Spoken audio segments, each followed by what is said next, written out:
All right, Guy. Last week, we talked about the Clio Legal Trends Report data. And one of the things that was very interesting to me, where there seemed to be some level of dissonance, was the number 4 thing that people wanted when they were thinking about hiring a lawyer that was important to them, their impact.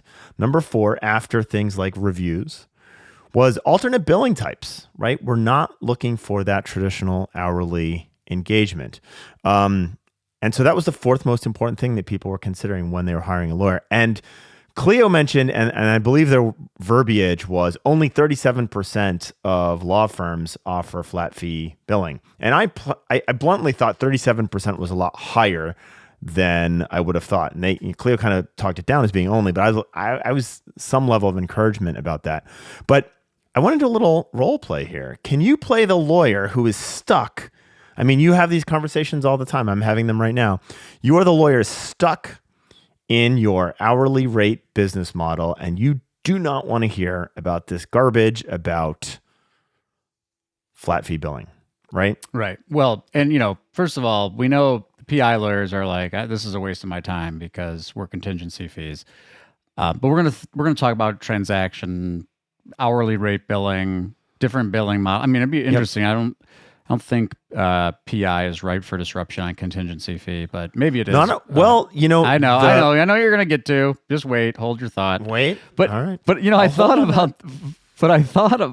about this even in our conversations about pricing, right? Like you and I get on this show and we're like, oh, inflation's up, demand's up. Raise your prices. The Legal Trends Report says you're underpriced, and it's just so easy to go out to all your clients and be like, hey, JK, everything now is 10%, 15%, 25%, whatever you're raising it to, higher. And I think this is true of the business model issue too, right? We're like, oh yeah, these people don't want hourly rates. They want to hire lawyers to hire the solutions. And I'm going to role play. I'm going to be the lawyer.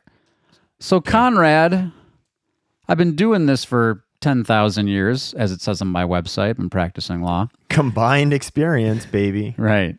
And we've been doing hourly billing since I can remember. We've been doing hourly billing since when Rome was still the empire of the world.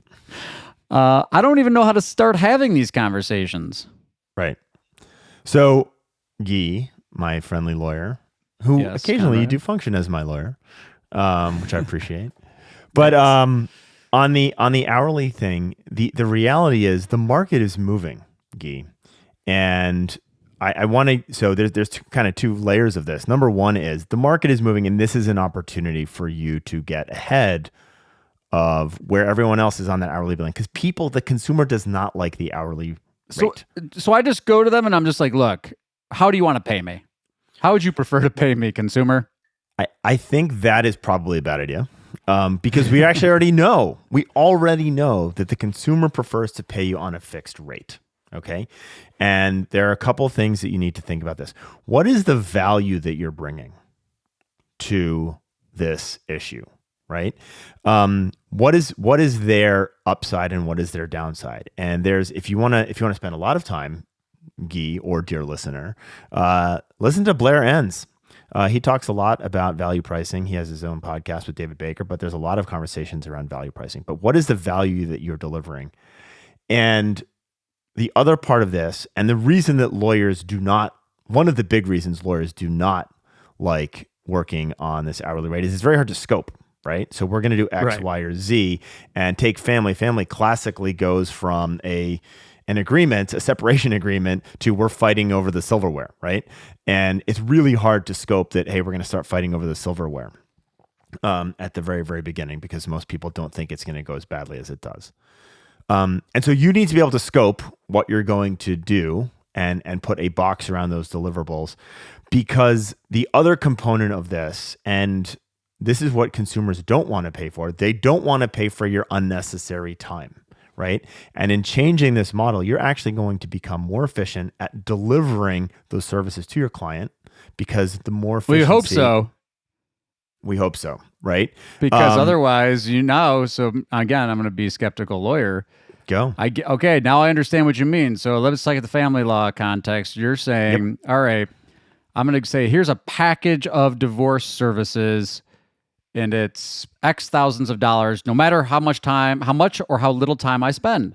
That's And right. the client's going to say, that sounds great because I know how much it is. Now, there's another issue that you raise here, which is, on my scoping side of the house, I'm like, okay, I know I'm going to be covered if I charge you 50 grand, Yep. but I can go online and get my divorce for, $500. And so you got to distinguish why, which is your point about the value stuff, why you should spend way more for the lawyer because of all these things that are tied to the perceived value of it.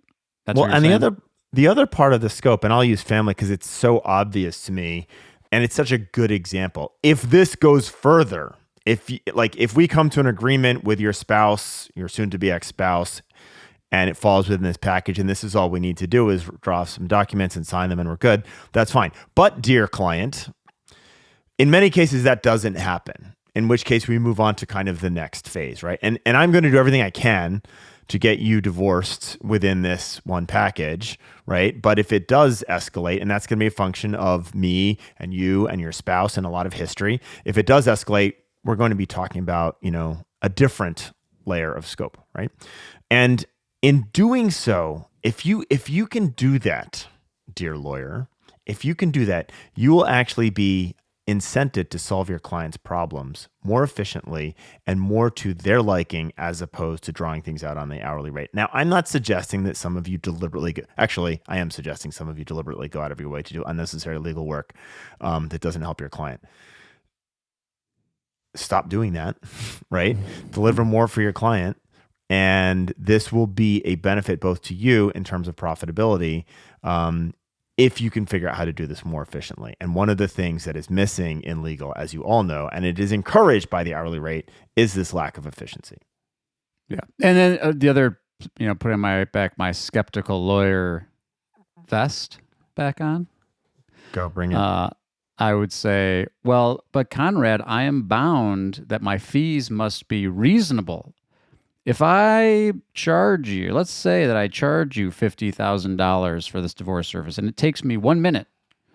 I just charged you. I'm not good at math. A lot. It's $30 million an hour. 30 million. Wow. See, that's your MBA. 30 million an hour. I may have moved to zero somewhere, but I think that's right. It's a lot. Is that a violation of the prohibition on unreasonable fees? Sorry, it's $3 million an hour. That's a debate for a different day. But that's something that you're gonna have to think about and reconcile with your rules of professional conduct. I don't think that's a non-starter personally, and I'm not an expert on this area. So if you happen to be an expert on RPCs related to fees, #LHLM, we'd love to hear from you. Well, let me play, and I will caveat this with, I am both not a lawyer or an ethicist. I'm a marketer, which is the worst of all worlds, right? Well, maybe not me individually, but come on. We've talked about this a lot here. Anyway, my point is, I think you're probably at much greater risk for overbilling for services that are unnecessary than you are for having a high hourly rate for a fixed project that gets solved quickly. I believe that to be the case, and I think the bar associations by and large would agree with that. Not to mention, so would consumers. Right. And then I wanted to bring it back because I told you to put a pin on it, but I was excluding contingency fee lawyers, but maybe they shouldn't be excluded because there are market players putting pressure on PI lawyers. No. Well, so this is, I appreciate the bringing it back around. The question is, and the PI lawyers, this is very much not a part of what they talk about, and perhaps that will change. Are shoppers of PI services going to become price sensitive? There's a company, law firm called Mighty, that is thumbing its nose at much of the PI industry, suggesting that is the case, right? And I think it remains a question. The internet will bring more information to everyone. over time, whether that information is good and correct and accurate. CC, the do your own research people. But people are spending more time on the internet. They will start to realize that personal injury, there is a price to personal injury, right? And when those price pressures become relevant, I don't know. We might not be there yet in terms of what consumers are looking for. I don't see that as persisting, right? That will, people will become increasingly intelligent about the price implications of hiring a different personal injury lawyer. Well, they haven't really had, so the market, they haven't really had another option, right? It's very rare. So I, raise my hand. I used to be a former plaintiff side PI lawyer, and I think it's very rare that you get PI firms competing on reducing their contingency fee. Absolutely. And it's probably 1 out of 1,000 where the client asks about it, right? It'd be, that's an interesting thing. Is that antitrust? Is that price fixing? That all of the PI lawyers have agreed to the same rate? Interesting. Collusion brought to you by Lunch Hour Legal Marketing. Probably not, but anyway, point being, is it the lack of market? Will consumers choose? I'll say this. My hunch is yes, they will, because we already know they're shopping for lawyers in general, right? Like this is the thing that lawyers can't stand in general, but plaintiffs' lawyers in particular, I can't believe they didn't sign up. They're talking to 5 different lawyers. Like what? Huh? I think there's more lack of self-awareness on that. It is everyone signs up that I talk to, and yet we know that consumers are talking to lots of lawyers. So mathematically, you are wrong. I've heard the calls. I've heard the calls where like literally the potential clients, like I'm still, I'm gonna have to get back to you because I'm talking to 3 other lawyers today. Right. So let me tell you what's happening. So my hunch is that if it's like I'm talking to 3 other lawyers today, and they're offering 10% less fee. Yeah. Chances are they're probably going to go that direction. And the response, and I've seen this because I've looked at a lot of the responses to Mighty, has been you get what you pay for, right? And I'm this amazing lawyer, and you're going to be missing out by taking the low cost provider, right? That's the counterpoint to price. Ironically, to the race to the bottom.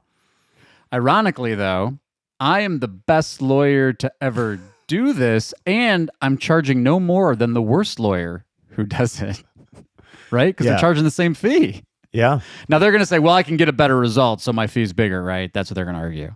So your winnings are bigger, right? Right. Your winnings are bigger. That's the point, right? And that's the roll of dice that the client is taking with their lawyer selection. Money makes a it makes a world go round. Money makes a world go round. Yeah, money make a world go round. Money makes a world go round. Yeah, money make a world go round.